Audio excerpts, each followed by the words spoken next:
1996, Guglielmo Marconi realizou a primeira transmissão feita.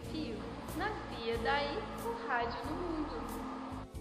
Foi no centenário da Independência, em 1922, onde ocorreu a primeira transmissão radiofônica brasileira. 7 meses depois, a Rádio Sociedade do Rio de Janeiro foi criada por Edgar Roquette Pinto e Henrique Morice, marcando o início dos anos dourados do rádio. O sucesso foi tão grande que logo o hábito de ouvir rádio se fixou na população brasileira. Logo mais, em 1938, surgia a Rádio Nacional, que revolucionou a programação das emissoras, criando programas de auditório, de calouros e concursos de rainha do rádio, de onde surgiram várias cantoras que marcaram a nossa música. A rádio também revolucionou o radiojornalismo e bateu altíssimos índices de audiência com as telenovelas. Tudo começou em 1817, quando o cientista sueco Jacob Berzelius descobriu e isolou o selênio, observando a fotossensibilidade do elemento químico que desprendia elétrons quando exposto à luz. Mas a tese de que o selênio possuía a propriedade de transformar a energia luminosa em energia elétrica foi comprovada apenas 56 anos depois, em 1873, pelo inglês Wilhelm Schmidt. Em 1884, o alemão Paul Nipkow patenteou uma proposta de transmissão de imagens à distância e foi chamado de o fundador da técnica de TV.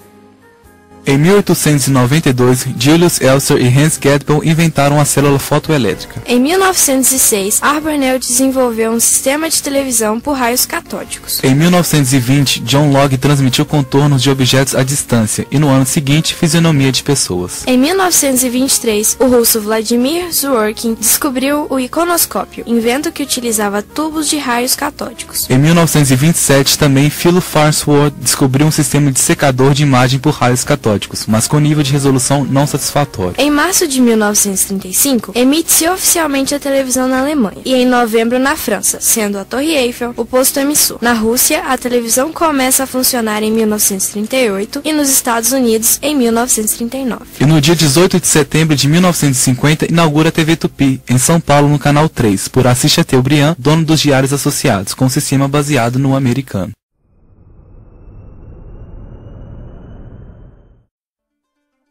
A televisão no início, né, era um rádio com imagens, né?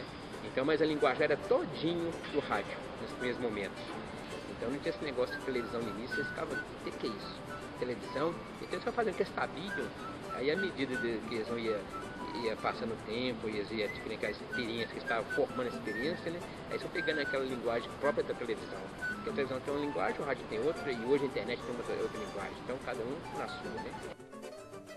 Que o videotape apareceu na década de 60, então era feito tudo com muito amor e aquela criatividade de cada um.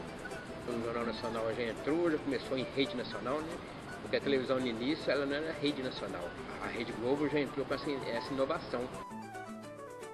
A questão de legislação e censura na televisão, isso hoje está bem mais acentuado, que as coisas vão desenvolvendo, vai criando legislação própria, mas no rádio no início sempre teve isso, né, legislação, mas não com esse modo de hoje, né, nessa linguagem de hoje, mas sempre foi velado esse negócio. Mas não tinha essa legislação específica, né, sobre a televisão, sobre o rádio que nós temos hoje, né, direito de imagem, direito de voz, isso é coisa assim, vamos dizer assim, mais recente. A televisão quando chegou já encontrou um rádio forte, né, um rádio aí dominando tudo, né, então tudo era rádio, né. Houve uma migração. Artista do rádio, repórteres do rádio, jornalistas do rádio, foi para a televisão. A televisão no início, né, era um rádio com imagens. E o que acontece? O locutor, por exemplo, está lendo a notícia, ele ficava lendo lá a notícia assim, cabeça baixa, e a câmera ficava pegando com a cabeça dele.